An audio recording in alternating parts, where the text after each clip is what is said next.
নমস্কার বন্ধুরা, রান্নাঘরের রান্নাবান্নায় সবাইকে স্বাগত। আজকে বানাবো চিকেন কারি। চিকেন কারি বাড়িতে সবাই বানিয়ে থাকেন। আজকে আমি একটা পদ্ধতিতে রাঁধবো, যেটা আমি বাড়িতে রাঁধি সেটাই আজ দেখাবো। আসুন দেখে নিই কীভাবে বানাতে হয়। এর জন্যে প্রথমেই নিয়েছি 500 মতো মুরগি। আর এই মুরগি ছোট ছোট পিস করে নিয়েছি এবং এগুলিকে সর্ষের তেলের মধ্যে 2 থেকে 3 মিনিট মতো হালকা আঁচে একটু ভাজা ভাজা করে নিতে হবে। চিকেনগুলো 2 থেকে 3 মিনিট ভাজা হয়ে গেলে অন্য একটি পাত্রে তুলে রাখতে হবে।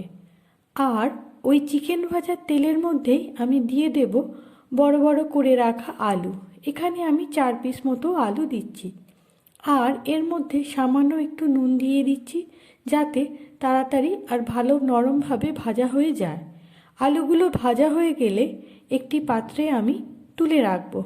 আর ওই তেলের মধ্যেই ফোড়ন হিসেবে দেব গরম মশলা, তেজপাতা আর 8 কোয়া মতো রসুন কুচি। এবার এখানে দিচ্ছি একটি বড় সাইজের পেঁয়াজ কুচি। এবার দিচ্ছি আদা বাটা বড় 1 চামচ। সব কিছু মশলা দিয়ে 2 থেকে 3 মিনিট ভালো করে নেড়ে নেব এবং এর মধ্যে দিয়ে দেব হালকা করে ভেজে রাখা মাংস ও আলু টুকরোগুলি।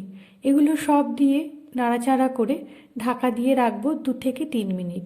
2 থেকে 3 মিনিট পর 1 চামচ হলুদ এর মধ্যে দিয়ে দেবো আর হলুদটি সামান্য জলে গুলে দেব।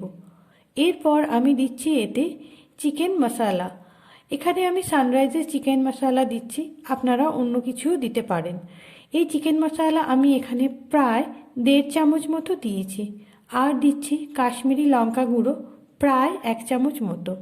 সব মশলা দিয়ে আবার ভালোভাবে নাড়াচাড়া করে নিতে হবে এবং এর মধ্যে ঢাকা দিয়ে আরও 2 মিনিট মতো কষিয়ে নিতে হবে। 2 মিনিট পরে একটি বড় সাইজের টমেটো আমি পেস্ট করে নিয়ে এই কষা মাংসের মধ্যে দিয়ে দিলাম। দিয়ে আবার 2 থেকে 3 মিনিট ঢাকা দিয়ে কষিয়ে নিতে হবে এবং এর মধ্যে এবার আমি দেব স্বাদ মতো নুন। আপনারাও আপনাদের স্বাদ মতোই নুনটি দেবেন। নুন দিয়ে ভালো করে কষিয়ে নিতে হবে। নুন প্রথমে কখনোই দেবেন না। এরপর এর মধ্যে আমি দিয়ে দেবো গরম জল। এখানে আমি ঈষদুষ্ণ গরম জল প্রায় 2 কাপ মতো দিচ্ছি। আপনারা আপনাদের মাংসের ঝোলটি যেরকম করবেন সেই রকমই জল দেবেন।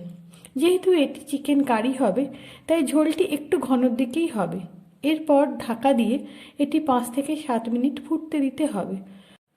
মাংস আলুগুলি সেদ্ধ হয়ে এলে এবার এর মধ্যে দিয়ে দেব 2 চামচ ফ্যাটানো টক দই।